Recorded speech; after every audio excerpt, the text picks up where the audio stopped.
Hey, everybody, this is Jack Hammer of the Santa Rosa Press Democrat, coming on today with a quick stream here in the middle of the day to discuss the 49ers needing to find a new center. According to reports from Mike Silver of Bally Sports, the 13-year veteran has chosen to retire, that being Alex Mack. Mack started his career in Cleveland, then he went and reached the Super Bowl with Atlanta and nearly made it back during his one season in San Francisco.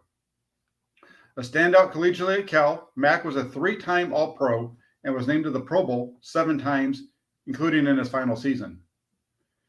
Earlier today, news had broke from ESPN's Field Yates that Mack and the 49ers had agreed to a reworked contract, dropping his base salary from $5 million to about $1.12 million for the 2022 season, then from $3.35 million to $1.165 million for 2023. It's important to note that Mack's retirement comes exactly 1 year to the day of the 49ers having another starting center retire. And the process was very similar in this one as well. After missing all of the 2020 season due to a torn patellar tendon suffered during week 14 of the 2019 season, the 49ers and Weston Richburg agreed to a restructured contract, which created about $6.875 million of cap space. They did that in March. Then, on June 2nd, same day as today, last year, Richburg announced his retirement from the NFL. There have been a lot of questions around Mack's status since the veteran mentioned the possibility of retirement following the 49ers' loss in the NFC Championship game. That question now becomes, who will be snapping the ball to Trey Lance this season? Well, when you look at it right now, Jake Brendel is the guy. He's been the first man up throughout the OTA so far. John Lynch and Kyle Shanahan, they both expressed their confidence in a career backup following the draft. You look at Jake Brendel, this is a guy who's entering his 5th NFL season. You might recall he joined the 49ers in 2020, although he did not play with them. He actually ended up opting out of the year due to COVID. But this will be his 5th season. He's been out in the league for 6, but this will be year 5. Brendel has played 250 career offensive snaps total during those 5 seasons. Most of those coming during 3 starts with the Miami Dolphins in 2018. Although it's still a little early in the offseason program, as I mentioned earlier, it's notable that Brendel has been working with the first offensive line group throughout OTA practices. Some of that could be because Daniel Brunskill, another offensive lineman who has experience playing center, making 8 starts there in 2020, has been dealing with some knee tendonitis, which has kept him off of the field during OTA practice so far this offseason. But Kyle Shanahan expects the versatile offensive lineman to be ready to go soon. Outside of those two, outside of Brendel and Brunskill, other in-house candidates include Keaton Sutherland. Sutherland started 2 games for Miami in 2019. And then you also have undrafted free agent rookie Donovan West from Arizona State. I wouldn't expect to see West be the guy that makes it. I think if you're looking at one of the in-house guys, it's going to either be Brunskill, Brendel, or Keaton Sutherland, who, by the way, is no relation to Kiefer, I don't believe. When you go through it, if you want to look past the in-house candidates, you can go to the free agent market. And the big name right now on the free agent market, it's been this way kind of all off season with Mack's status being up in there, is former Cleveland Browns center J.C. Tretter.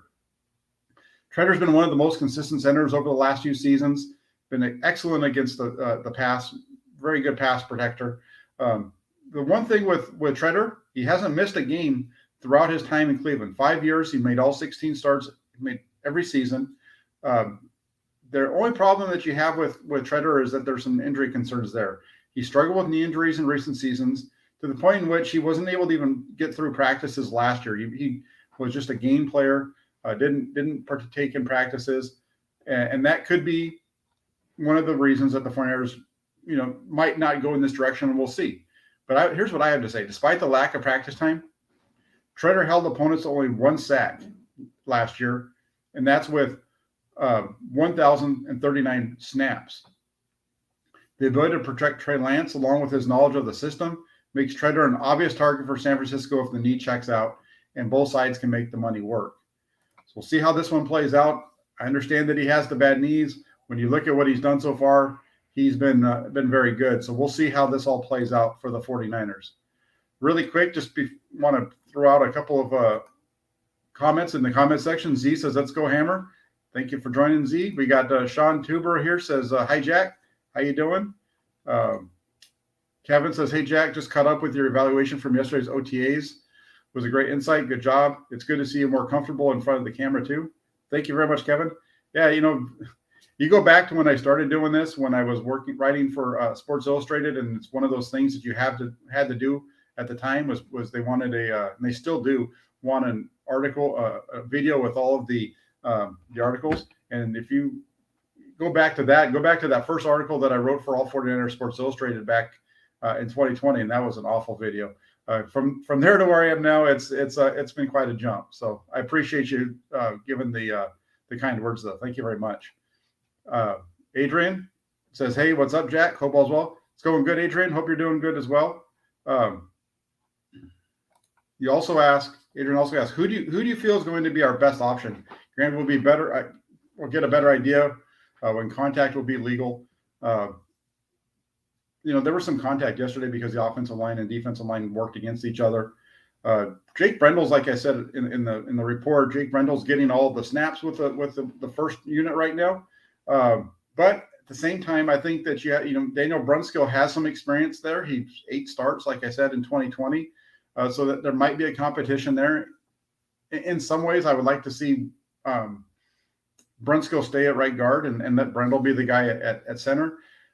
Brendel's an interesting case because we haven't seen him at all with the 49ers other than in during the training camp last year in preseason. We haven't seen him. He's an unknown to the 49ers fans and 49ers media for the most part.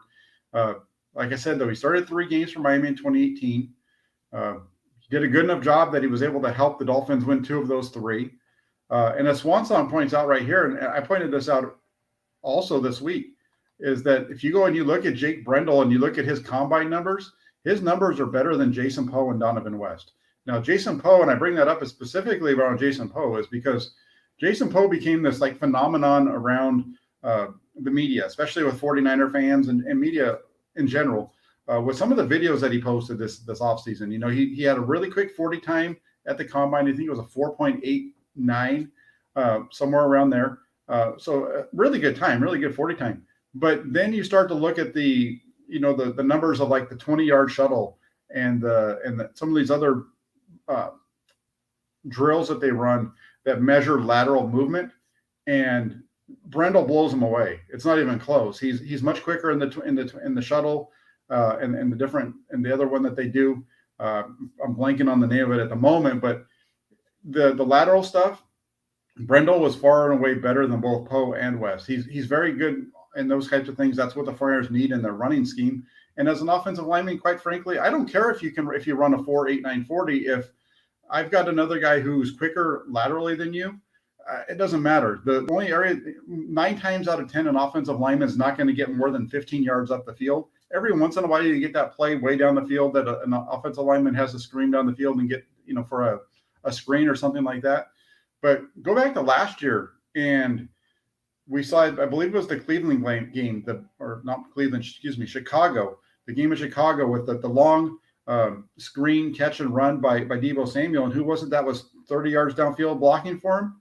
It was Alex Mack. And so that shows that you don't have to be, screaming in a 40 time to be able to get it done as an offensive lineman in the NFL. And, we'll see how Brendel pans out. We'll see more of that as the training camp comes into play and as they get into the games and whatnot. But that's definitely I'm glad that Swan pointed it out, because that's very true. The combine numbers for Brendel were better than both Poe and West. That's partly why he's been in the league as long as he has. I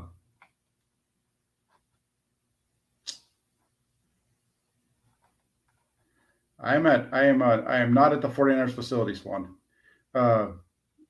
That's right. So, J10, he knows that I do the 49ers according to Jack, and now this is Jack on Jake. No, I think that Jake Brendel is going to be an interesting one to watch, just because we don't know a whole lot about him. So I'm looking forward to seeing what he looks like with the pads on. We'll be keeping a lot closer eye on him this year than we did last. So we'll see how that works out. Really quick, got a super chat. I want to hit that up from Double B Studio. Thank you very much. Appreciate it. He says, what's good, Jack? What do you think of Trey's growth? And do you think McGlinchey will be enough on the right side to overcome the weak line? I think Trey Lance is showing Definitely showing growth. I've liked what I've seen from him so far in both of the practices that have been open to the media. Spoke about that quite a bit in my video yesterday.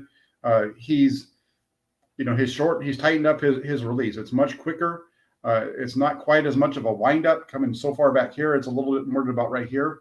It doesn't seem like a lot, but when you start to get into this instead of this, it can mean the difference between the ball getting in there or not. Yesterday was a lot. The first week that we were there, it was pretty much we're going to work the middle of the field, and we're going to give you a couple things to read, and that was the goal. Was really working the short to medium routes. It looked like yesterday it was more of the medium to deep routes. And even with that, Lance was 9 of 14. It was full team drills. There was a few throws against 7 on 7 in the middle of it, but most of it was with full team, meaning that there was rushers and bodies around him. And to be able to get 9 of 14 was pretty good, especially when you throw in a drop by Brandon Ayuk. That knocks it down to that would have made it 10 of 14 if Ayuk comes up with a catch. That was a perfectly thrown ball. He was able to hit Ayuk once deep on a rail route on the left sideline, and then he had a perfect ball over the middle to Ross Belly in between the two safeties. So I'm looking forward to seeing what Trey Lance, if he continues this momentum going forward. If he does, it's going to be really tough for this for the 49ers defense, the defenders of the 49ers opponents to stop this guy, because the running ability and the he's doing this right now without Deebo Samuel on the field and without George Kittle, and he hasn't tried to really take advantage of Kyle Juszczyk just quite yet. So this is going to be a fun thing to watch and see how this grows.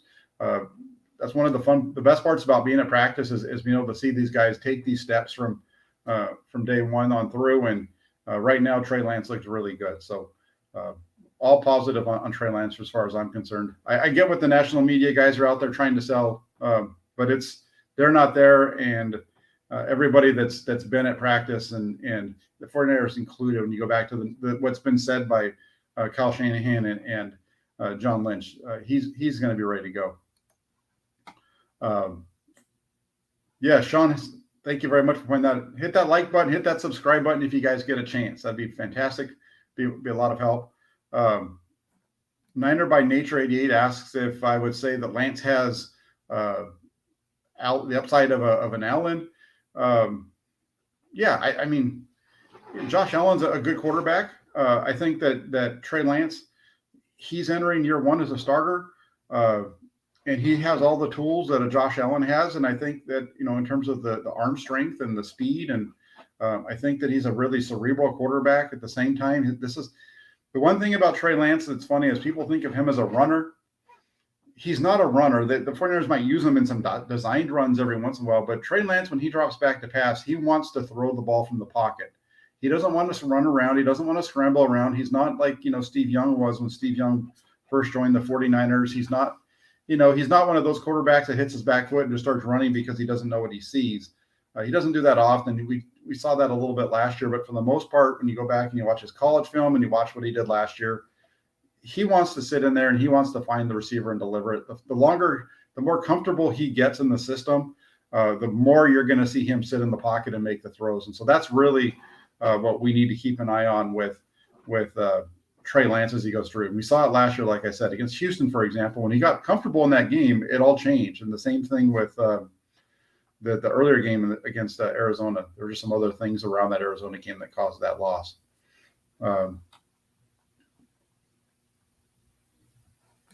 Adrian asked, what's the difference so far between Brian Griese and the old QB coach? Well, I wasn't there last year during the OTA period. I was only there during the training camp. So I can't really speak to what was different during, what it was like during OTAs. But what I can say so far, from what I've witnessed, last year, the 49ers quarterbacks did the same exact thing every single day. They did the same thing every single practice. They'd warm up, and then they would drop back, and they would run this drill where the coach would have them, go to the left, go to the right, go back, go forward. He'd move them around and kind of in that area, and then they'd throw the ball. Every practice, never failed. Every practice they did that. So far this year, it's been something different in both of the practices that we've seen of them. Last week in OTAs, they had some screens that were up and they had the bags that were out and they were moving along the bags and had to throw over the screens and different things like that. This week was that wasn't there. They were just doing some basic footwork drills, basic drills with guys putting their hands up in their face and things like that. It was a much different setup this time. And so when you look at the difference that way, I would say that I like the fact that they're bringing in different drills on a regular basis to get these guys to work on different aspects of the game.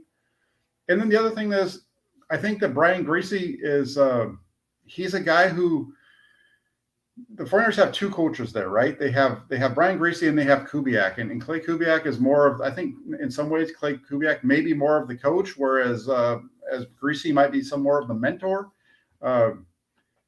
I really like the way that this position group is set up in terms of the coaching staff. One of the things that I liked yesterday was watching Brian Griese participate in the drills, not from a standpoint of throwing the ball, but he was the guy that was, acting like he was coming off the edge, forcing them to move and seeing how they were reacting. He even lined up at a couple of them. He even lined up and acted like he was the tight end going across the formation and catching the ball in the flat. He was actually running routes for Trey Lance and Nate Sudfeld and so on. So it's fun to watch that kind of stuff. I dig coaches who really get into their job and have fun. And that's one of the things I've seen so far from Brian Griese. It's one of the reasons that I love watching Chris Kosarek work with the defensive line. He's just extremely involved. He's vocal. He's coaching up all the time. And you see that with Brian Griese as well. So far, so good with that. I was a little skeptical of it at first because he hasn't been a coach before. But at the same time, sometimes you get these guys who haven't done it for a long time, and they just bring a different energy to it. And right now, I think that's what Brian Griese is. And so I'm really looking forward to watching how he works with that group of quarterbacks throughout the training camp and things like that. Let me see really quick, just kind of looking through. Real quick, one other thing too. I know that we're talking about about Alex Mack retiring. I think we'd be remiss if we didn't mention the fact that Frank Gore signed a one-day contract today to retire as a 49er. Great 49ers running back, one of the best running backs in the history of the NFL. Just a true competitor and warrior for the 49ers. It's too bad that early in his career the teams were so bad around him. But it's great to see Frank Gore sign that contract, go out as a 49er. I know he mentioned wanting to, he's always going to look at himself as a 49er, speak to himself, speak kind of in the we when it comes to the 49ers. And so I'm excited to get to the season and watch how this all works out. But Frank Gore, he's going into the 49ers Hall of Fame, and they didn't announce the date of that. But one of the home games, I'd guess, is probably going to be one of the Sunday night games. You'll see Frank Gore going into the 49ers Hall of Fame this year. So wanted to make sure to take a second to shout that out as well. Brandon Suku comes in. Thank you for the question. He says, "Hey, Jack, can you do a film review of Charvarius Ward?" Let me see what I can do.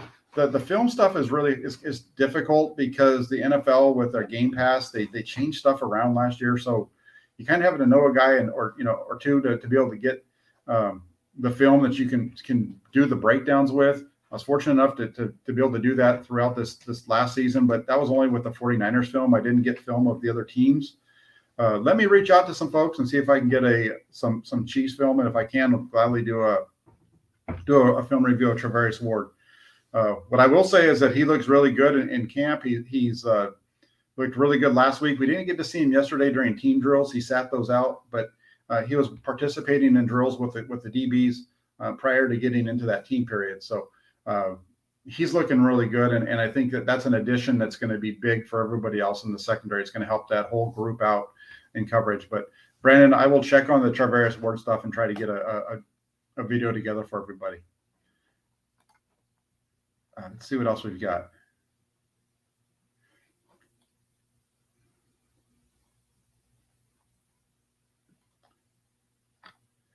We've got Lee. Lee, good to have you on here. He asked the question. He says, "What would a Tretter contract look like? 2 for $8 million with 4 to 5 guaranteed?" I think that's right about the ballpark probably for a guy like J.C. Tretter who, due to the injury issue, I think he might get, he's going to get less than he probably would otherwise. I think that the injury history is going to drive his numbers down a little bit, and so something like that, two for $8 million would be a really good deal for the 49ers, and especially they could do four to $5 million. I'm not sure exactly what his valuation is for contracts, but like I said, and when I was going through earlier, kind of what I had to say on this whole thing is that if he checks out medically and the 49ers and Tretter can make a deal work financially, and then financially, I'm thinking you're probably in the right ballpark there, Lee, at 2 for $8. If you can make those numbers work, then bring him in, let him compete. That's one of the things with the 49ers. You look through all these positions. Last offseason, I wasn't really excited about them bringing back Jason Verrett because I felt like they didn't have the depth in the secondary to do it. We saw that play out a little bit during the season when Verrett went down right away. This year it's a totally different story in terms of the secondary, but you also have that here on the offensive line.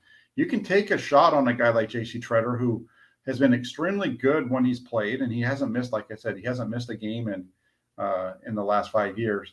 So when you put that together, and you also have the Jake Brendels and like we talked about, and the Daniel Brunskills, and you have the depth that you have along the offensive line, you can take a shot on a guy like Tretter who might have a little bit of an injury risk. And let it play out. And the best, worst case scenario, you end up having to go with one of the backups. But if you've got a deal that's on the lower end of the pay scale, it's not going to eat up that much room.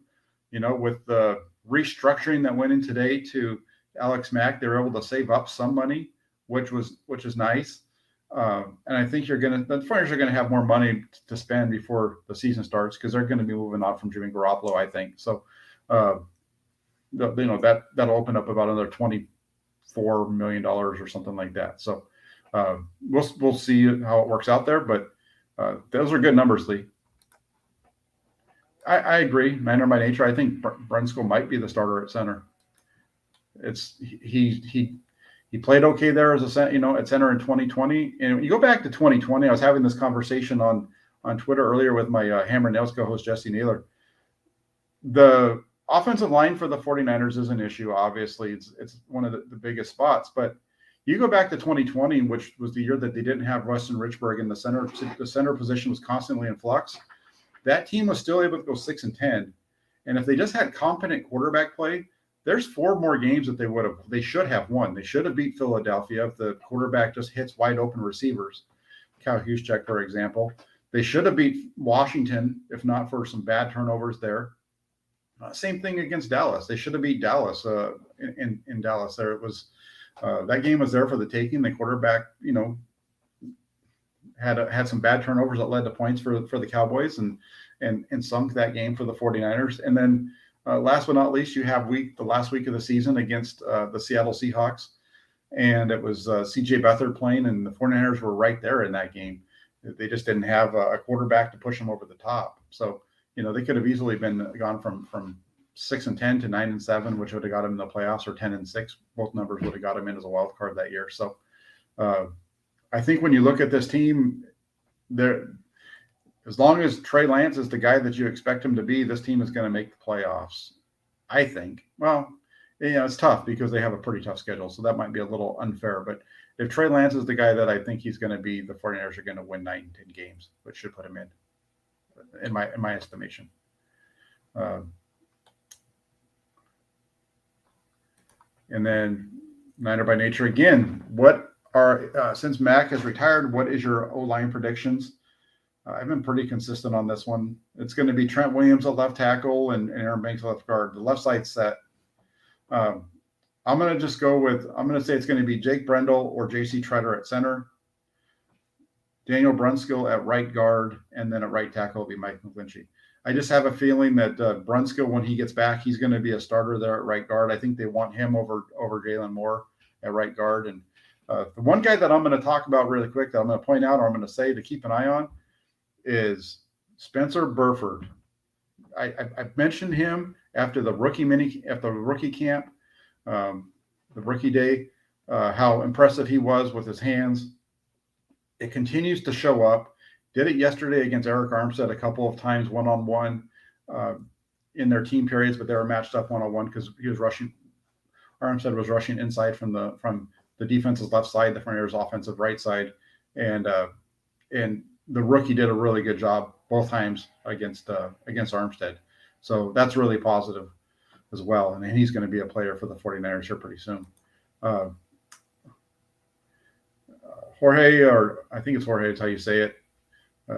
He says, I heard Grant say Trey looks better than Jimmy and his passes look better. I feel Grant is impartial and hates Jimmy. Can you confirm if he is doing better? Yeah, no, he's doing better. I think overall, I think he's probably doing better. If he's not doing better, he's at that same level. And even if he's at the same level right now, that's a positive considering one guy was a vet and the other guy was last year going through his rookie year and now is only in year 2, just starting out. Trey Lance is going to improve even beyond that. So if he's at the same level right now as Jimmy Garoppolo, that's a positive for the 49ers given the salary as well.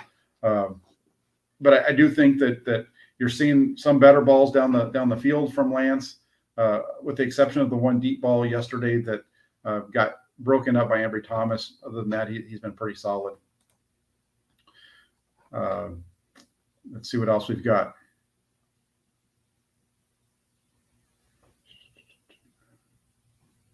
Yeah. When will they cut D Ford? That's going to be, I think that'll be happening soon. That'll be happening shortly. Here's the thing when it comes to the D Ford contract was it the biggest whiff for Lynch and Shanahan? I don't know. Definitely cost a lot of money for the 49ers. It didn't set them back. It didn't cause them to not be able to sign other players. And really, when you look at it in 2019, that team doesn't make the Super Bowl without D Ford. So did they overspend for D Ford? Absolutely. Absolutely spent more money than they should have on D Ford. But at the same time, they don't reach the Super Bowl without him. And if they just had the quarterback make a completion at the end of the game, or they just stick with the run at a couple of other times in the fourth quarter, they probably win that game. So when it comes to D Ford, I don't pay the checks. That's Jed York's problem there. But as far as D Ford, what he brought to the Frontiers in 2019 was a win for Lynch and Shanahan. And then Jed York had to cut the checks in 2020 and 2021 for a player that wasn't able to perform. So I don't think he was a big whiff. He helped them in 2019, and it was tough after that.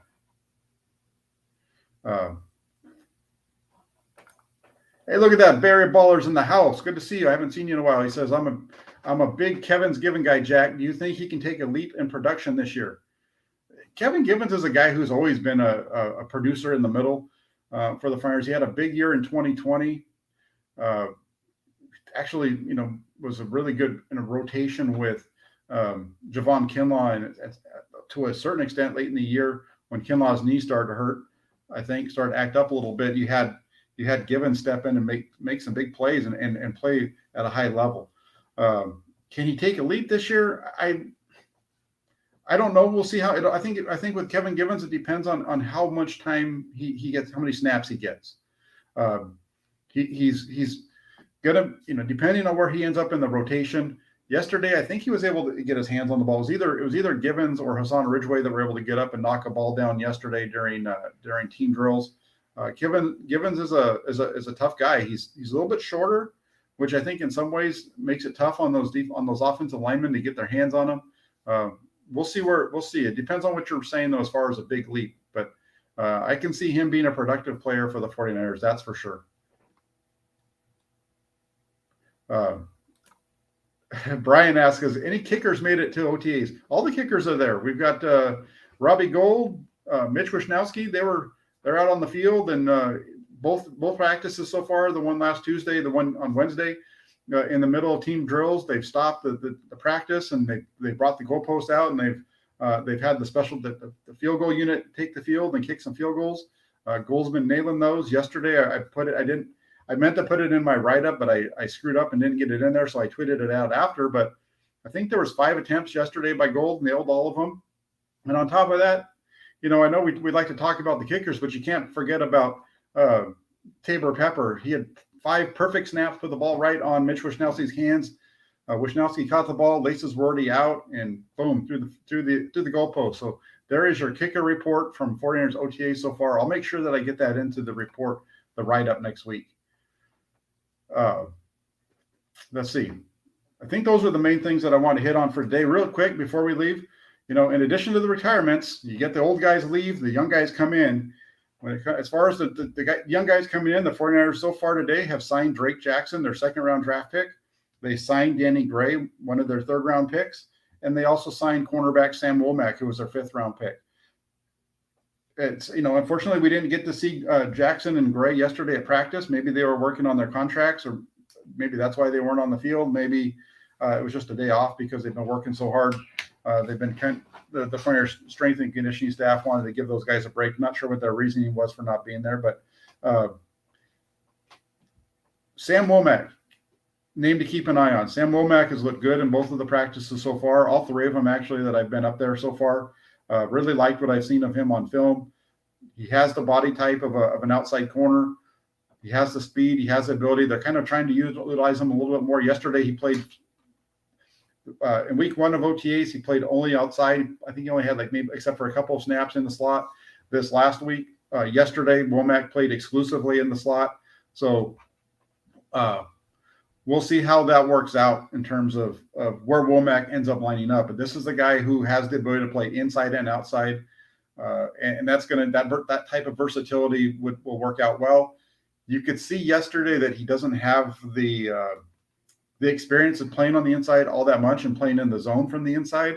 A couple of times they got one time in particular that the guy ran a little I don't know what they call it. It's like the yo route as we used to call it, where it's an out and in. And he got a little too wide, and so when the receiver, instead of being able to press the in, he missed it. The reception was made instead of being able to really push that one. But it'll come. He's really good in zone as an outside corner, so I think that inside ability will come with the repetitions. And I did not forget about Tabor Pepper. Did not forget about Tabor Pepper at all, Emiliano. Tabor Pepper, 5 perfect snaps yesterday. The guy's just a machine. Goes out there and just puts it right on their hands every time. I like this one.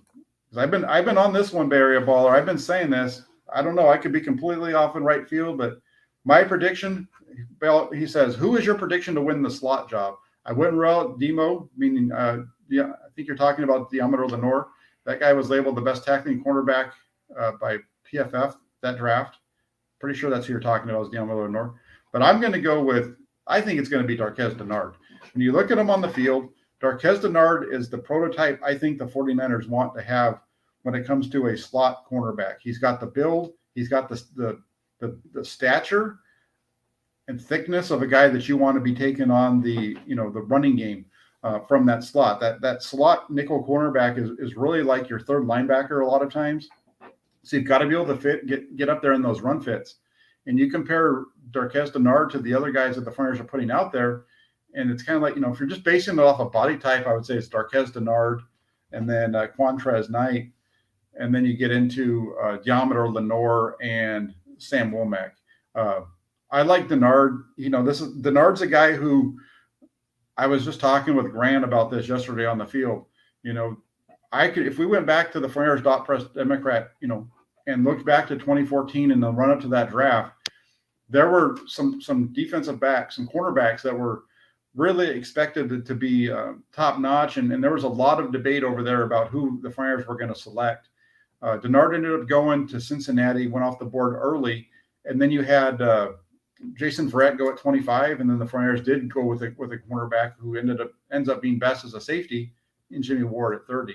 I like Dennard. I like the fact that he's kind of he's having to fight through. I don't think he's ever really been lived up to the first round draft pick status, but he's a really good player. Works well for the 49ers in the slot. He didn't have a lot of experience in that. Kyle Shanahan talked about it earlier last week during his press conference, and Dennard played a big role for the 49ers getting into the playoffs last year. Played the whole second half in the slot against Los Angeles, against the Rams, and we saw how good the Rams are in that position, and he was able to do a good job there. So we'll see how it works out. I know it's early in camp, and they might just be putting him in with the first. He's been working with the first unit all throughout. This goes back to the very beginning of OTAs. The first week of OTAs actually was the week of the draft, and Fred Warner told us during the pre-draft meeting that Denard was working with the ones even back then. So we'll see how this all progresses. They definitely are trying to get guys reps. Not sure if there's anybody else out there that, you got, like I said, you've got Denard and Womack and in that group, you can also add in Dante Johnson as a guy there as well. So we'll see how it works out. But I'm going Barry Baller. I'm going to Darquez Denard. And if we can make a bet on it or something if you want. If we win, I got to give you something, or vice versa. So hit me up on Twitter. We can do a friendly wager on who that guy's going to be.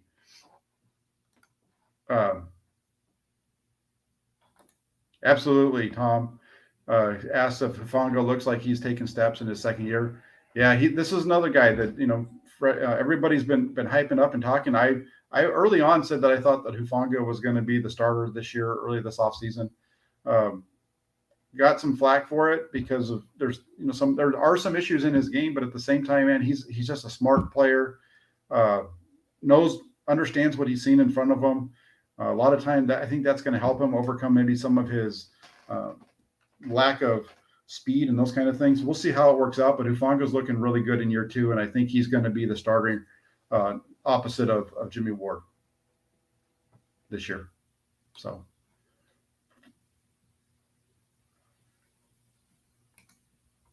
Bobby, I'm not sure why it took so long for Alex Mack to announce his retirement.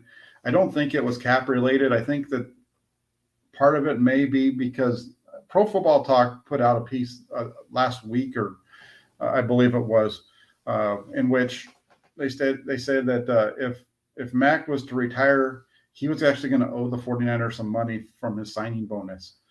So I wonder if that was part of what was the holdup there, was working that out between the team and the player with how that was going to be handled. As part of the restructure that went through this morning prior to the announcement that he was retiring, that restructure gives Alex Mack $500,000. So maybe that's all plays into it. So I don't think it was totally cap related. I think there were some other things in the background.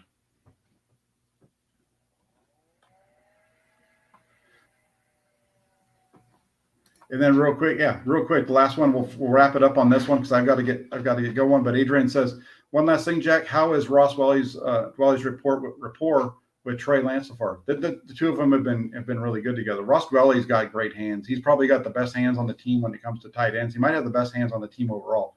The guy can catch everything. It's just the overall athleticism isn't quite there like it is with a George Kittle or obviously Deebo Samuel, Brandon Ayuk, and those kind of things. But when it comes to the ability to use your hands to catch a ball, it's tough to find somebody on the 49ers offense that does it better than Ross Dwelley. So talked about it yesterday. Dwelley had a really nice catch down the middle, right in between a couple of guys from Trey Lance. So he's doing really well. He's going to make it hard for somebody to pass him up for that tight end 2 spot. So that's the show for today. If you guys could hit that like button, if you're not already subscribed to the channel, but you like what you see, hit that subscribe button as well. Once you do that, hit the little bell notification so you never miss when we go live. And then get yourselves over to 49ers.pressdemocrat.com. Make that one of your favorites on your web browser so that you can see all the write-ups that I'm doing. Would really appreciate that. As far as the channel, I'm going to probably be dark tomorrow. I've got my oldest son graduated from high school, so I'm going to be doing that. I don't think we'll be doing a show tomorrow, but keep it locked in, and definitely have some good stuff. Next week's going to be busy. We have OTAs again next Tuesday, I believe it's going to be. Hammer and Nails will be back next week as well. So keep it locked in here to the channel. A lot of good 49er content will be coming at you. Thanks a lot, everybody. Have a great rest of your Thursday, and take care. We'll talk to you soon.